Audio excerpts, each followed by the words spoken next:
महाराणा हम्मीर सिंह सबसे पहले महाराणा है जिन्होंने महाराणा की उपाधि धारण की है। और ये कब की है? 1326 में। और मोहम्मद तुगलक को पराजित करा है उन्होंने, दिल्ली के सुल्तान को। सबसे पहले महाराणा है महाराणा हम्मीर सिंह, महाराणा क्षेत्र सिंह, महाराणा लखा, महाराणा मोकल, महाराणा कुंभा और महाराणा रायमल, महाराणा सांगा। इतने नंबर पे सांगा है। सांगा का कार्यकाल कब का है? 1482 का जन्म है सांगा का और 1509 में गद्दी पे बैठे हैं सांगा।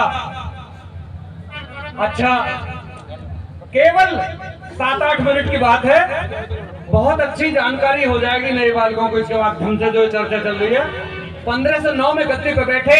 अब आप एक बहुत जरूरी बात सुने कि जिस समय सांगा अपने राज दरबार में होते थे तो उनकी जो मेवाड़ जो रियासत है चारों तरफ से मुस्लिम सुल्तानों से घिरी हुई। ये डेमोग्राफी है, क्योंकि लाहौर से बिहार तक बीच में दिल्ली पड़ती है।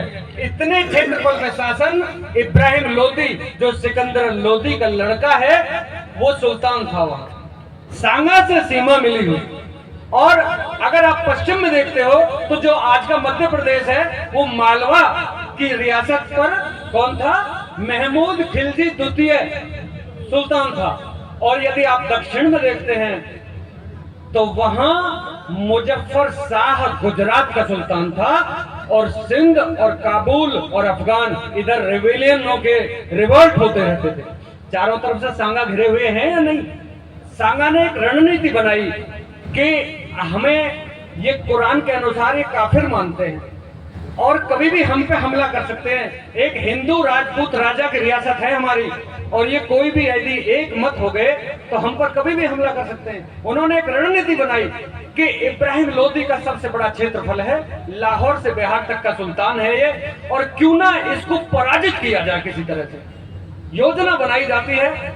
12 राजपूत रजवाड़ों को राणा सांगा ने एकत्रित किया है। ये बात मैं बताता चलूं कि राणा सांगा को इतिहासकारों ने, चाहे वो कर्नल टाड है, चाहे वो गोपीनाथ शर्मा है, चाहे वो दशरथ शर्मा है, चाहे वो गौरी शंकर ओझा है, चाहे वो मैथिली शरण गुप्त हैं, सबने हिंदूपति की उपाधि केवल राणा सांगा को दी है।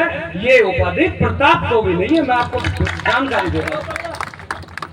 महाराणा सांगा को हिंदूपति की उपाधि केवल इस वजह से दी है, सारे राजपूत राजा राणा सांगा के छत्र तले युद्ध करने के लिए तैयार हो गए। और जिस समय उन्होंने चिट्ठी लिखी इब्राहिम सुल्तान लोदी को कि भाई तुम संभलो, हम हमला कर रहे हैं, हमारी राजपूत जो सेना है तुम पे हमला करने जा रही है और अब तुम सावधान हो जाओ। वो उस समय आगरा में था। आगरा से चलता है राणा सांगा की तरफ। राणा सांगा की फौज रणथंभौर में होती है। रणथंभौर से राणा चले, वहां से एक खटौली गांव है। खटौली गांव के जंगल में 1517 में जंग होती है। मैं बताता चलूं, नए बच्चों को जानकारी हो जाएगी, रामजी लाल जैसे को तो अगले जन्म में भी जानकारी नहीं हो पाएगी।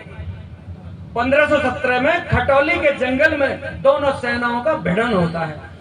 4.5 घंटे का परिमाण है ये, उसमें रेफरेंस है कि 4.5 घंटे लड़ाई चली और राणा सांगा की फौज ने इब्राहिम लोदी की फौज को परास्त कर दिया। ये 1517 के युद्ध की घटना बता रहा हूं मैं आपको। अब जैसे तैसे इब्राहिम लोदी को सैनिक वहां से निकाल के ले गए, जख्मी हो जाता है इब्राहिम लोदी, लेकिन जख्मी राणा सांगा भी हुए।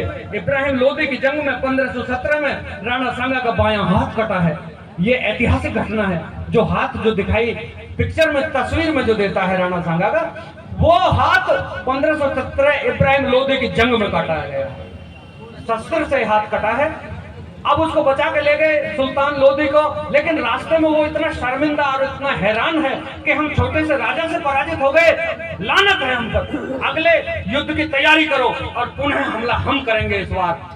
अगले वर्ष अध्यक्ष जी क्या योजना बनाता है इब्राहिम लोदी, अपने मिलने वालों को सभी को इतला करता है और राणा सांगा को खत भिजवाता है कि अब हम पराजित करने के लिए, लड़ाई लड़ने के लिए तुम्हें जहां तुम चाहो हमें आप मौका दो। क्या होता है उस समय? राणा सांगा उस समय चंदेरी में थे। 1518 की बात है। हाँ, 1518 की बात है। बस तो 1 मिनट की बात है बस। हाँ, 1518 में धौलपुर होते हुए बाड़ी गांव के अंतर्गत वहां जंगल में दोनों सेनाओं का भिड़न होता है, परास्त किया दोबारा इब्राहिम लोदी को राणा सांगा ने।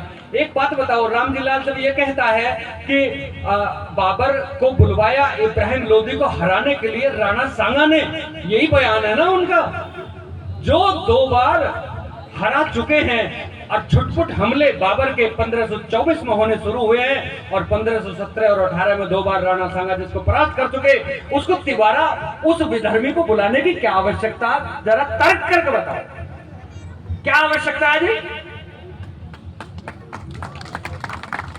मैंने एक रचना बनाई है, किसने बुलाया है उसे और क्या घटना होती है, आइए इस बात के द्वारा।